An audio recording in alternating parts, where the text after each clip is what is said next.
Hey guys, Nova here. Sorry I'm a little late. I was a little busy playing Final Fantasy 13. And I could talk about that all I wanted, but that's a rant all on its own. So let's get on with the actual episode. Well, Shining Darkness is just around the corner, so that means it's time for us to go over some of the cards. Now, in previous booster pack overviews, we've sectioned the episodes off by archetype, but considering how close we are, I'm just going to mash them up together. Now, a bunch of new Blackwing cards are coming out, but the one that I'm most afraid of is Breeze. Whenever it's added to your hand by any kind of effect that includes spells, traps, or monsters, you can special summon it onto the field, and it's a level 3 tuner as it is.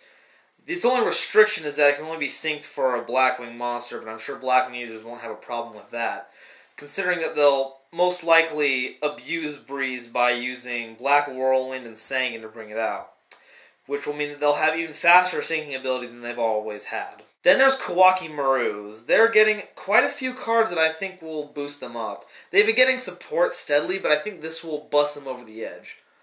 One of them is Koa'ki Meiru Sandman, which works like Koa'ki Meiru Guardian. In fact, I think it even has the same stats, except you contribute to negate trap cards, which is infinitely more helpful. If your team runs into a mirror force or a bottomless trap hole, you can just nix the Sandman and bring it back later using Core Reinforcement or Call the Haunted. Then there's Koa'ki Meiru Bergzak, which is incredible. It's a warrior, so that means that it can help out with Rook Lord at its maintenance cost. It has 2,000 attack and level 4, so it can overpower a whole bunch. It can even ram into a Sirocco without having to worry about the same summoning requirements as Sirocco. And if it kills a monster, once per turn, it can attack again. So that means even if the opponent has one card as a defense, if Bergzak can run over it, that's another direct attack for 2,000. There's also new spell cards and trap cards, a Koa'ki Meiru Mirror Force, one that you can attribute to Koa'ki Meiru to get an Iron Core, which is extremely helpful, a whole bunch of things. A new archetype coming out are the Elecs, which, although they look interesting, don't really seem to be that powerful. They showcase a couple of lockdown strategies, but they don't seem to be effective when they're applied. Also, they don't have very much attack or defense stats, so they'll have to be relying on a lot of support to keep themselves on the field. However, another Thunder-type archetype that's getting some support in this set is Batteryman, which I'm really happy about. They're coming out with Batteryman AAA, which their effect allows them to swarm more AAAs onto the field to set up for Short Circuit.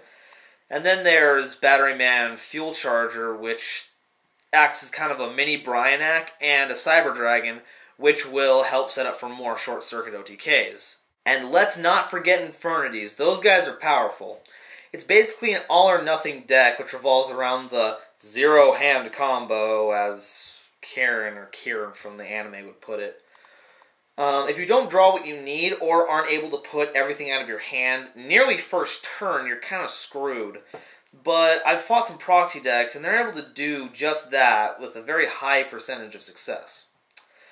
What's coming out in this set is Infernity Mirage. Basically, if you have no cards in your hand, you sacrifice and special summon 2 from your graveyard. There's Infernity Avenger. If one of your cards is destroyed, Infernity Avenger comes from your graveyard at the same level as the destroyed monster, and it's a tuner. Infernity Beetle, which works along the same lines as Mirage. If you have no cards in your hand, tribute Beetle and bring out 2 more Beetles from your deck. Each Beetle has 1,200 attack and it's a tuner, so combined with Mirage, there's a lot of syncing capabilities. One of the things that makes Infernities really deadly, though, is Infernity Launcher. It's a continuous spell that says once per turn you can pitch an Infernity monster from your hand to the graveyard, which helps get rid of cards that you don't want in your hand, like Infernity Destroyer, another card coming out in the Shining Darkness. But its secondary effect is more scary. When you have no cards in your hand, you can send Infernity Launcher from your hand to the graveyard to special summon up to 2 Infernities from your graveyard, basically making it another Mirage, except you're not giving up your normal summon to bring it out. Using that, there's a combo with Infernity Archfiend, which can allow you to continuously loop through your deck to keep special summoning a non-tuner and a tuner to fill your field with synchros, which can OTK your opponent if they have no counter. Their main headline synchro, though, Infernity Doom Dragon, is also coming out. 3,000 attack, level 8. If you have no cards in your hand, you can effect kill one of your opponent's monsters and deal damage to them equal to half of that monster's attack. Now, it gives up its attack for the turn, but still, not having to risk hitting a mirror force is a really good thing. Now, I'm kind of iffy on the synchros coming out in this pack, but one that I think I really need to point out is Archfiend Chaos King. It's level 7 with 26 attack and defense. And there's a required Fiend tuner, but you can use whatever you want as a non-tuners. And its effect boils down to, if I attack you with Archfiend Chaos King, all of your monsters' attack and defense are swapped. Meaning that I can effectively manipulate what your stats are, meaning that my monsters, which you didn't think could kill you, can now rush over you, potentially creating an opening for game. But come on, we've definitely got to talk about the X-Sabers here. We've got a few new cards coming out for them. There were some from the dual terminals, Pashul and Palomuro.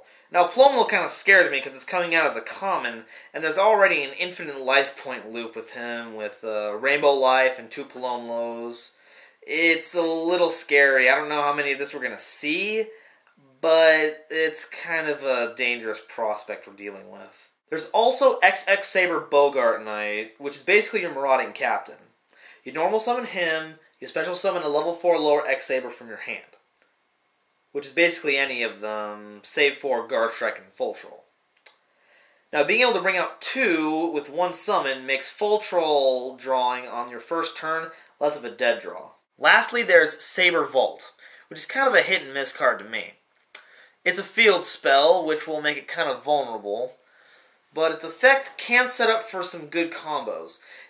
All your X-Sabers gain 100 attack times its level and loses 100 defense times its level. Now, at first it seems kind of like just an excuse to make a reverse Burden of the Mighty, but I got to thinking that XX-Saber Gothams is a level 9 with 3100. Now, with the speed at which X-Sabers can sync, I wouldn't be surprised that X-Sabers would soon have a double Gothams Saber Vault OTK, clearing the opponent's field and getting out 2 Gothams, boosted to 4,000 each and swinging for game. And there are tons of more cards that I didn't go over in this episode, so I encourage you guys to check out Yugi Wikia. I'll have a link posted once again in the crotch bar. This has been Golden Nova. Tell me what you think of the cards coming out. Maybe you can inform me on some strategies that Shining Darkness will make possible. And, it doesn't hurt to subscribe. I like the attention. So, this is Golden Nova, and I'm off to play that Final Fantasy 13. Stupid ass motherfucker.